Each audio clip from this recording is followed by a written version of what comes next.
So, hello and welcome to the show, Crime Talk. Hope everyone is good. Today's story is chilling, so brace yourselves. And imagine you're in a market. A man passes by you. He's shopping just like you. But what if he's a cannibal? It's a terrifying thought, isn't it? Remember, not all stories have happy endings. Today, we delve into a chilling tale, one that is different from the rest. This is the story of Issei Sagawa, a man who committed a crime so heinous, it's hard to believe. Issei Sagawa was almost 73 when died. Before this, he lives freely in a small city in Japan. He hails from a wealthy family, which might explain his current lifestyle.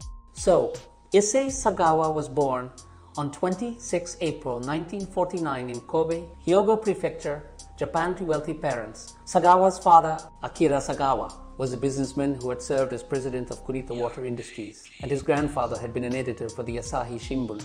Sagawa was born prematurely and reportedly small enough that he could fit in the palm of his father's hand and immediately developed enteritis, a disease of the small intestine. Sagawa eventually recovered after several injections of potassium and calcium in saline. Sagawa's fragile health and introverted personality led to him developing a strong interest in literature.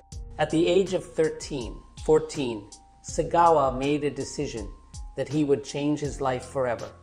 He committed a crime, was punished, but unlike others, he didn't end up in jail. Despite his dark past, Sagawa is not shunned. Instead, he's a celebrity. This is the unbelievable story of Issei Sagawa, a man whose life took a turn no one could have imagined. Our story starts on June 13, 1980. A peculiar incident occurred at Lake and Fire, located in Bois de Boulogne, Paris. An elderly couple, out for an evening stroll, noticed a taxi pull up near the lake. He paid the taxi driver and began dragging the bags towards the lake, where two joggers found this sight strange. After all, it was evening, and the lake was not a hotel or shopping complex. What could be in those bags? The mystery of Lake and Fire continues to intrigue. A peaceful park, a serene lake, and a suspicious bag. This unusual combination caught the attention of some bystanders. An individual was seen heading towards the lake, bag in hand. Confusion arose. An elderly man called the police. The police arrived swiftly, but the person was gone. Two bags were found floating on the lake's banks. The bags were open, revealing a horrifying sight. One bag contained human body parts, the other, a human head. A young girl's face. A chilling discovery. Such crimes were rare for the Paris police. They questioned the witnesses, learning about a taxi involved in the incident. The police now turned their attention to the taxi company, hoping to unravel the mystery behind this gruesome crime at the park. A taxi driver recalls a peculiar passenger, a young man of Asian origin with two bags. He said there were books in the bags. The driver shares. The police connect the dots. The passenger came from a certain apartment. The police arrive at the apartment building. The guards reveal many people live there, but only one Asian resident, Issei Sagawa. The police approach Sagawa's apartment, ringing the bell. A thin, weak, 34-year-old man answers. Despite his frail appearance, the police remain unafraid. This is the beginning of a mysterious investigation. What secrets does the apartment hold? Stay tuned till the end of the story. In a chilling tale of crime, police make a horrifying discovery. A man living amongst us, harboring a dark secret. Police investigating a missing person visit a house. They ask for the driver who was last seen with the missing person. The residents recognize him but fall silent when told about a body. In the kitchen, a gruesome sight awaits. The fridge, a chilling tomb for human remains. The rest of the body, still there. The police arrest the man, Sagawa. Upon interrogation, Sagawa confesses. Yes, I killed her, he admits. The victim, a French student. But the horror doesn't end there. Sagawa reveals he didn't just kill her, but he also ate her. For 2 days, he consumed her flesh. The remaining parts stored in the fridge. Also, there were some bagged for disposal. But luck wasn't on his side. News of this shocking crime sends ripples across France. A man living in their midst had been consuming human flesh for 2 days. A disturbing crime indeed. This is the tale of Issei Sagawa, a story that emerged from a chilling incident that left an apartment's residents terrified and Sagawa in jail. Born prematurely on April 26, 1949, in Kobe, Japan, Sagawa's story begins. He arrived in the world after just 7 months, a rarity, but not unheard of. From birth, Sagawa was frail, weaker than his peers. As a child, his physical condition didn't seem to matter much. But as he grew older, the implications of his frailty became more apparent. His feet, in particular, were extremely weak and thin. This is just one aspect of Issei Sagawa's story, a tale that took a dark turn 25 years later. Life can take unexpected turns. For one man, a chance encounter changed everything. He was thin, feeling like a stick among stronger, taller people. This perception haunted him throughout his schooling in Kamakura City. Now, let's delve into the main part of the story. Why Issei Sagawa takes this hilarious step in his life. When and how he became a cannibal. At 24, while studying at Waco University, a shift occurred. He met a tall German girl stirring unfamiliar feelings within him. He began following her, discovering she lived in an apartment. One day, seizing an opportunity, he entered her apartment. On the other hand, the girl fought back, screamed, and soon, people arrived, followed by the police. He was arrested for attempted rape, marking a life-altering moment in his journey. This encounter, a turning point, forever changed his life's trajectory. This is a chilling tale of a man named Issei Sagawa, whose dark intentions shocked everyone. He, born into a wealthy family, was shielded from the consequences of his actions. His parents, unaware of his sinister intentions, bailed him out when he was arrested for attempting to assault a German girl. After university, Sagawa pursued a PhD in literature. He was quick at reading and writing and chose Paris for his studies. Life seemed to be going well. In Paris, while pursuing his PhD, he met Renee Hartevelt, a tall, beautiful French girl. The most striking feature about her were her long legs, something that caught Sagawa's attention. This was just the beginning of a horrifying tale that would soon unfold. Renee Hartevelt was a Dutch student, studying with Sagawa at the Sorbonne. Sometimes they studied together. Renee was good at Japanese in reading and writing. Slowly, they became friends. It was a normal relationship, until one day, Sagawa struck up a friendship with her, occasionally inviting her to his home for dinner. At some point, he gained her trust.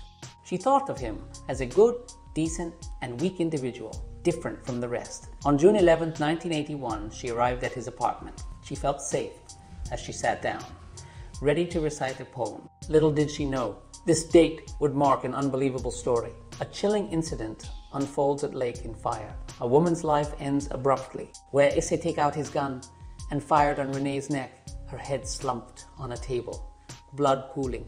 A witness, weakened and shocked, falls unconscious. Upon regaining consciousness, he finds her lifeless. He feels powerless, unable to fight or defend. After murdering a woman, he thought about calling an ambulance. But then he thought, hang on, don't be stupid.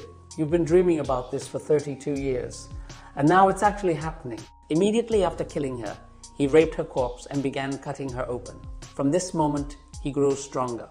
This traumatic event sparks a transformation, turning him into a formidable figure. Born weak, shorter than others, with thin legs, he was different. When he first understood his difference, he looked at his mother's legs. A disturbing thought crossed his mind.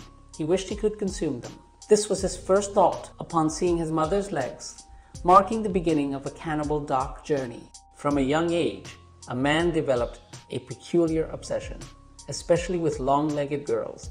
He fantasized about consuming their legs. In college, he followed a girl home, not with the intention to harm her in the usual sense, but driven by his bizarre craving.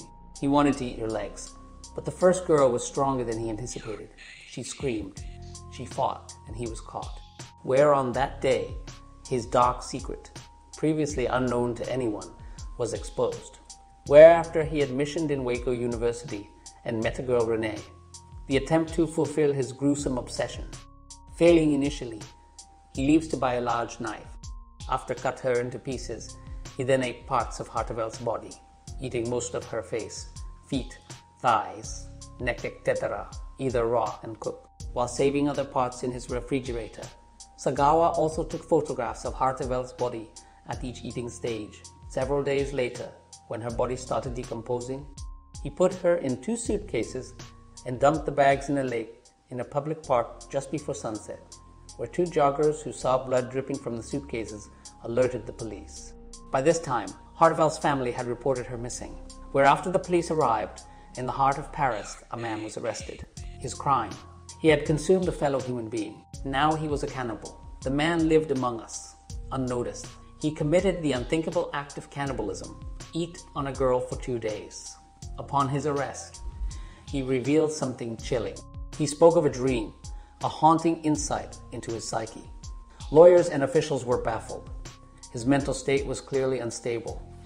They concluded he couldn't be charged with a crime. Instead, he was sent to a mental hospital. The people of France agreed. Their tax money should be used to keep him there. This story raises questions. What drives a person to such gruesome action? What lurks in the mind of a cannibal? Issei Sagawa was a man whose story is as intriguing as it is unsettling. Then Sagawa lived in a mental hospital, funded by the government and taxpayer. People began to question how long would he stay. Sagawa's parents were affluent, his father a renowned lawyer in France. They proposed to take Sagawa to Japan for mental treatment, hoping to alleviate the financial burden. Eventually, Sagawa was sent to Japan. He spent a significant time in a mental hospital there. Upon his return, Sagawa's story had already reached Japan. His tale, filled with beautiful girls' intrigue, continues to captivate and bewilder. A girl in German, unaware of the impending twist of fate, she shadowed the German girl. A sudden, unforeseen event occurred. The police swooped in, arresting the German girl for reasons unknown. In the end, it was a tale of an unexpected twist, where insecurity led to an unexpected arrest. Issei Sagawa, a man with a chilling past, later became an unexpected celebrity. Sagawa was often invited as a judge to food competitions. His presence was a publicity magnet. He was sold as a celebrity, a man who once was called a cannibal, now around 70 years old, lives in a small city in Japan. His parents have passed away and he's battled illness. In his last interview, Sagawa confessed a disturbing desire. He still craves human legs, but vows not to kill to satisfy this urge. He admits he doesn't understand his own actions. Despite his dark past, Sagawa lives freely. He mingles with people, even appearing as a chief guest at events. From a legal perspective, his case is unique. A man with a dark secret, yet living a free life. His shared love for language bridged cultural differences and created strong bonds. People are not afraid of me anymore, Issei proudly shares. His story is a testament to the power of language and friendship in breaking barriers.